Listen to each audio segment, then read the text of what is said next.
Presenting the classics of Sam P. Chaladurai. Sam P. Chaladurai அவர்களின் போதனை களஞ்சியத்திலிருந்து. தன் மந்தையில் கடா இருக்கையில் கெட்டுப்போனதை ஆண்டவருக்கு நேர்ந்து கொண்டு பலியிடுகிற கபடஸ்தன் சபிக்கப்பட்டவன். என் நாமம் ஜாதிகளுக்குள்ளே பயங்கரமாயிருக்கும், நான் மகத்துவமான ராஜா என்று சேனைகளின் கர்த்தர் சொல்லுகிறார். பாருங்க, நல்ல கடா இருக்கும் போது கெட்டு போன ஆண்டவருக்கு கொண்டு வந்து கொடுக்கிறவன், ஆண்டவருக்கு கொடுக்கிறது ஒரு சாதாரண ஒரு அற்பமா எண்ணுகிறவன். ஏதோ கத்தருக்கு தானே, ஏதோ உன்னை கொண்டு போய் எண்ணத்தைய போடு அப்படின்னு சொல்லி போடுகிற ஆளை குறித்து இங்க சொல்லப்பட்டிருக்கிறது. அவனுடைய பிரச்சனை என்ன? அவனுடைய பிரச்சனை என்று என்னன்னு சொன்னா அறிவு அங்கே இல்லை. கத்தரை குறித்த ஒரு அறிவு. என்ன அறிவு? இவர் மகத்துவமான ராஜா என்கிற அறிவு இல்லை. ஒரு மகத்துவமான ராஜா என்கிற அறிவு ஒரு மனுஷனை ஆட்கொண்டால், கத்தர் ஒரு மகத்துவமான ராஜா, என் உள்ளத்தில் அரசாளுகிற ராஜா, எல்லாத்துக்கும் மேலானவர் அவர், நான் எல்லாரையும் கனம் பண்ணுவதை காட்டிலும் இவரைத்தான் அதிகமா நான் கனம் பண்ணுகிறேன், இவருக்கு என்னுடைய சிறந்ததை நான் கொண்டு வர வேண்டும் என்று நினைக்கிறவன், அப்படிப்பட்ட ஒரு வெளிப்பாட்டை உள்ளத்தில் பெற்றுக் கொண்டு விட்டான். கர்த்தருக்கு நான் சிறந்ததை செய்ய வேண்டும் என்று நினைக்கிறவன், கர்த்தருக்கு எதையோ ஒன்று செய்யலாம் என்று நினைக்கிறவன், அதான் பிரச்சனை. மகத்துவமான ராஜா என்கிற வெளிப்பாடு அவனுக்குள்ளே உண்டாகவில்லை.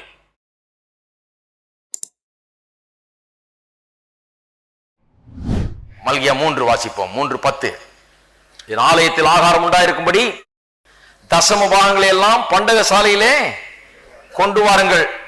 அப்பொழுது நான் வானத்தின் பலகணிகளை திறந்து, பலகனினா பால்கனி இல்ல, பலகனின்னு சொன்னா பெரிய மதகுகள், வானத்தின் பலகணிகளை திறந்து இடங்கொள்ளாமற் போக மட்டும் உங்கள் மேல் ஆசீர்வாதத்தை வருஷிக்க மாட்டேனோ என்று அதனால் என்னை சோதித்து பாருங்கள் என்று சேனைகளின் கர்த்தர் சொல்லுகிறார். அதனால் என்னை சோதித்து பாருங்கள் சொல்லி. எதனால்னா பணத்தினால் அல்ல, பணத்தினால் ஆண்டவரை சோதித்து பார்க்கறது இல்ல. எதனால் என்னை சோதித்து பாருங்கள்? இவ்வளவு நேரம் அதான் சொன்னார் 1ஆம் அதிகாரத்திலிருந்து. கனப்படுத்துவதை குறித்து, ஆண்டவரை குறித்து ஒரு மேன்மையான எண்ணம், அவர் எப்படிப்பட்ட மகா மேன்மையான ராஜா என்கிற எண்ணம், அப்படிப்பட்ட ஒரு வெளிப்பாடு உள்ளத்தில் நிறைந்து ஆண்டவரை கனப்படுத்துகிற ஒரு உள்ளம் உண்டாகட்டும். அந்த உள்ளத்தோடு தசமபாகங்களை காணிக்கையை செலுத்தி பாருங்கள், அந்த உள்ளத்தோடு வந்து ஆராதிங்கள், அந்த உள்ளத்தோடு வந்து ஆவிக்குரிய வாழ்க்கையை வாழுங்கள். அப்பொழுது வானத்தின் பலகணிகளை திறந்து இடங்கொள்ளாமல் போக மட்டும் உங்களை ஆசீர்வதிக்க மாட்டேனோ என்று என்னை அதனாலே, எதனால? என்னை கனப்படுத்துவதனாலே, என்னை மேன்மை எண்ணுவதனாலே, என்னை ராஜாவாக உங்கள் உள்ளங்களை வீற்றிருக்க செய்வதனாலே. பாருங்க, ரட்சிக்கப்பட்ட போதாது. ரட்சிப்பு என்பது இந்த தேவனுடைய ராஜ்யத்தில் நுழைகிற ஒரு என்ட்ரி டிக்கெட் மாதிரி ரட்சிப்பு. இப்போ வந்துட்டோம் உள்ள. இந்த ராஜாவை எல்லா ரீதியிலும் நம்முடைய வாழ்க்கையிலே ஆளும்படியாக நாம் இடம் கொடுக்க வேண்டும். உள்ள வந்தாச்சு, உள்ள வந்துட்டு நம்ம சொந்த வாழ்க்கையை வாழ்ந்து கொண்டு இருந்தா இது ஆவிக்குரிய வாழ்க்கை அல்ல. உள்ள வந்தாச்சு, நீ நம்முடையவர்கள் அல்ல, நாம் அவருக்கு சொந்தமானவர்கள், நான் அவருக்கு அவருடைய அன்பின் அடிமையாக இருக்கிறேன், அவருடைய சித்தம், அவருடைய நோக்கம், அவருடைய எண்ணம் இதுதான் நிறைவேற வேண்டிய வாழ்க்கையில என்னை அவரிடத்தில் ஒப்படைக்கிறேன் என்று சொல்லி ஒன்றையும் நான் தக்க வைத்துக் கொள்ளாமல் எல்லாத்தையும் அவரிடத்தில் ஒப்படைத்து அவருக்காக வாழ்வதுதான் ஆவிக்குரிய வாழ்க்கை. அப்படி வாழும்போது அதனாலே என்னை சோதித்து பாருங்கள். அப்படி பண்ணி பாருங்கள், நான் வானத்தின் பலகணிகளை திறந்து இடங்கொள்ளாமற் போக மட்டும் ஆசீர்வாதத்தை வருஷிக்க மாட்டேனோ என்று அதனாலே என்னை சோதித்து பாருங்கள். கனம் பண்ணுகிற இருதயத்தினாலே என்னை கனம் பண்ணி பாருங்கள், வெளிப்பாட்டை பெற்று பாருங்கள். ஆண்டவரை குறித்த வெளிப்பாட்டினால் நிறைந்து கர்த்தரை கனம் பண்ணுவதையே உங்களுடைய வாழ்க்கையின் லட்சியமாக வைத்து பாருங்கள் என்று சொல்லுகிறார். எப்பேற்பட்ட ஒரு காரியம் பாருங்க, சவால் விடுறாரு. நீ கனம் பண்ணி பாரு, நான் உன்னை எப்படி கனம் பண்ணுகிறேன் பார். நீ என்னை அறிந்து கொள், என்னை அறிந்து கொள்வதையே வாழ்க்கையின் லட்சியமா வைத்துக்கொள். நான் உன்னை எப்படி ஆசீர்வதிக்கிறேன் என்று பார், உன்னை எப்படி உயர்த்துகிறேன் என்று பார், உனக்கு எப்படி வழிவாசலை திறக்குகிறேன் பார், எப்படி உனக்கு அற்புதங்களை நான் செய்கிறேன் என்று பார். இருக்கீங்களா? அதனால் என்னை சோதித்து பாருங்கள். இன்னொரு காரியம் சொல்றேன். பண்டக சாலையில கொண்டு வரணும்னு சொன்ன உடனே சிலர் சொல்லிடுறாங்க இல்லையா, பண்டக சாலைன்னா நீங்க கொண்டு வரலன்னா இங்க சாப்பாடு இருக்காதாக்கும், கொண்டு வரலன்னா எல்லாம் போச்சு, பண்டக சாலை எம்டி, பண்டக சாலையில ஒண்ணு இருக்காது, எல்லாம் காலி ஆயிடும், அப்புறம் தர்றதுக்கு ஒண்ணும் கிடையாது, இழுத்து மூட வேண்டியதுதான் அப்படிங்கிற மாதிரி சிலர் சொல்லி விட்டுறாங்க. அதுதான் பண்டக சாலைன்னு.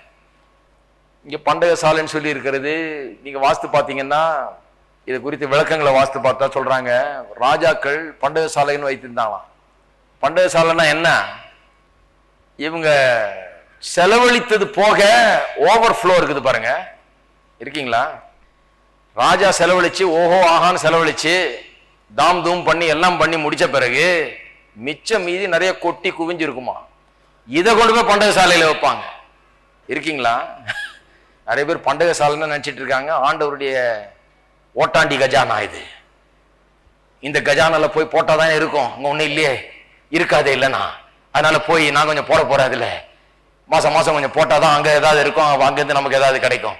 கிடையாது. அப்படிப்பட்ட ஓட்டாண்டி கஜானாவை பற்றி நீங்க பேசல. இது ஓவர்ஃப்ளோ கஜானா. இருக்கீங்களா? இந்த பண்டக சாலை இந்த மகா மகத்துவமான ராஜா, உன்னதமான ராஜா, மேன்மை உள்ள ராஜா, ஐஸ்வர்யம் உள்ள ராஜா, சகல நிறைவுகளும் நிறைந்த ராஜா. இந்த ராஜாவுடைய பண்டக சாலை. இது ஏதோ மனுஷனுடைய பண்டக சாலை அல்ல. அந்த பண்டக சாலையில குறைவே கிடையாது. எல்லா நிறைவும் அங்க இருக்கிறது. எல்லாம் செலவழிஞ்சு போக மீதியை கொண்டு போய் கொட்டி குவிச்சிருக்கிறாங்க பண்டக சாலையில. அந்த பண்டக சாலையில கொண்டு வாருங்கள்னு சொல்லப்பட்டிருக்கிறது. ஏன்னா ஏற்கனவே எல்லாம் வேண்டியதெல்லாம் வந்துருச்சு, இப்ப கொண்டு போய் பண்டக சாலையில. இருக்கீங்களா? கர்த்தர் இல்லாதனால நம்மகிட்ட கேட்கல. கர்த்தர் இல்லாதனால கொஞ்சம் தசமபாகத்தை கொண்டா பண்டக சாலையில குறைஞ்சிக்கிட்டே வருதுப்பா, ஷார்டேஜ் வந்துடும் சீக்கிரம். நம்ம ஊர்ல எல்லாம் ஷார்டேஜ் பழக்கமாயிடுச்சு பாருங்க. தட்டுப்பாடுன்னு லைன்ல நின்று பழக்கமாயி போச்சு நமக்கு. அதனால பைபிளை வாசிக்கும் போது அதே கண்ணோட வாசிக்கிறோம். பத்தியப்பா அங்கேயும் பிரச்சனையா, பண்டக சாலையில கொண்டு வாருங்கள் இருக்குது. அதுக்கேற்ற மாதிரி பிரசங்கியாரும் சொல்லுவார், பண்டக சாலையில கொண்டு வரலாம் எப்படி காத்திருக்கும், ஒண்ணு நடக்காதீங்க, ஒண்ணு கிடையாதாங்க. கிடையாது. இது பண்டக சாலை வேற. இந்த பண்டக சாலை செலவழிச்சு முடிஞ்சு நிறைஞ்சு வலிஞ்சு இந்த வலியறதை கொண்டு போய் கொட்டுற இடம் பண்டக சாலை. அப்ப என்ன சொல்லி இருக்குது, நீங்க கொண்டு வந்ததுனால பண்டக சாலையில இல்ல. பண்டக சாலை சொன்னாலே அதனுடைய அர்த்தம் என்னன்னா நிறைஞ்சிருச்சு. ஏற்கனவே எல்லா தேவையை சந்திக்கிற ஒரு ஆண்டவர் அலசாண்டு கொண்டிருக்கிறார். அவரிடத்துல நாம் கொண்டு வரும்போது இந்த நிறைவுள்ள தேவனிடத்துல கொண்டு வருகிறோம்.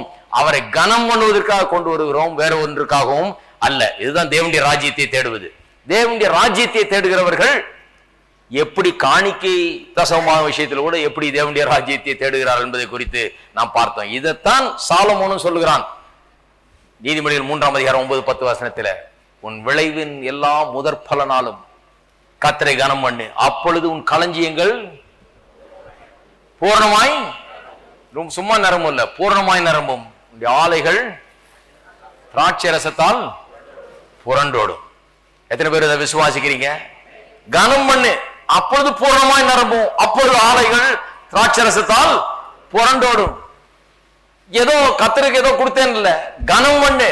உள்ளம், இருதயம் கர்த்தரிடத்தில் எப்படி இருக்கிறது, எப்படி வாஞ்சிக்கிறது, கர்த்தரை எப்படி கனம் பண்ணுகிறது, அதுதான் தேவனுடைய ராஜ்யத்தை தேடுவது. தேவனுக்கு எப்பேற்பட்ட இடம் இருதயத்தில் இருக்கிறது. ஆதாம் இருதயத்தில் தான் ஆண்டவரை வெளியே தள்ளினான். ரட்சிப்பு இருதயத்தில் ஆண்டவரை ஏற்றுக்கொள்வது, கிறிஸ்தவ வாழ்க்கை அவர் ஆண்டவராய் அன்றாடம் அரசாடுவது, எல்லா ரீதியிலும் அரசாடுவது, அதுதான் தேவனுடைய ராஜ்யத்தை நீதியை தேடுவது. அப்பொழுது இவைகள் எல்லாம் உங்களுக்கு கூட கொடுக்கப்படும், தேவைகள் எல்லாம் சந்திக்கப்படும்.